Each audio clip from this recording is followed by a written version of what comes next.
GL humanga sa ginawang performance ni Poison 13 laban sa kanya. After nga ng pagkatalo ni GL kay Deepcram ay nagkaroon nga ito ng 8-win streak kasama na dito ang kanyang isabuhay run. Solid na taon nga ito para kay GL at pwede nating sabihin na siya yung MC of the year. Kahit na natalo siya sa kanyang last 2 battles sa Royal Rumble at kay Poison 13. One of the best performance nga ni Poison 13 ang pinakita niya sa Ahon 16. Talagang nahanapan ng butas at nabanatan si GL ng malulupit na angle na bago sa pandinig ng mga tao. Yung ine-expect ng mga tao na uulan ng anime reference sa laban na ito ay binali nga ni Poison 13 dahil mas nag-cater ito sa mas pandikdikan na punto at bara. Makikita nga natin sa round 2 ni Poison kung gaano niya pinaghandaan ang laban na ito.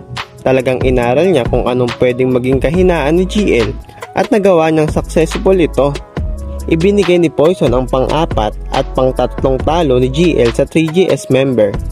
Hindi lang siya sumabay sa sulatan kundi talagang binaon ni Poison 13 si GL pagdating sa presensya sa stage.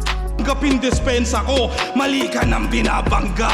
Akin na lisensya mo, sinabayan ko sulat mo, tapatan mo presensya ko. Sa laban niya nga na ito ay bumilib si GL sa ginawang performance ni Poison 13. Sinabi ni GL sa post-battle interview na ang sarap matalo sa ganong klaseng performance ni Poison. Grabe, ibang klaseng Poison yun.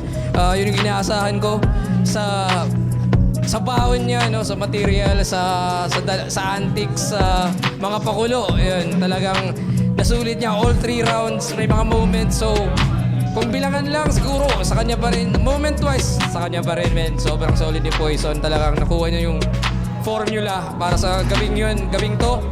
Yun, ibang klase. At ang sarap matalo ng ganong klaseng performance ni Poison. So, naka-6 nga na battle si GL ngayong taon. Makikita natin yung dedication niya sa pagbabattle rap. Na 2 battles nga ang hinihingi niya kada event. Una na lang dito ay yung pagbattle niya sa Alter Ego as Sinagtala at sa gubat laban kay MR Industria na ginanap lang ng magkasunod na araw. Next naman ay yung hiningi niya ng same day sina Husky at Rapian kung saan nagpakita ito ng all-time performance kung saan marami sa kanya ang bumilib dahil pinanalo niya ang 2 laban kahit na parehas na araw ito ginanap. Sa Ahon 16 naman ay sumali rin siya sa Royal Rumble at kinabukasan naman ay kinalaban niya ang Mokujin ng flip-top na si Poison 13. Dito ay parehas naman siyang natalo pero solid pa rin yung mga inahanda niyang bara sa laban na ito. Sa round 2 nga ay sinabi niya naman na may balak siyang mag-Canada. Hindi natin alam kung seryoso ba yun o hindi.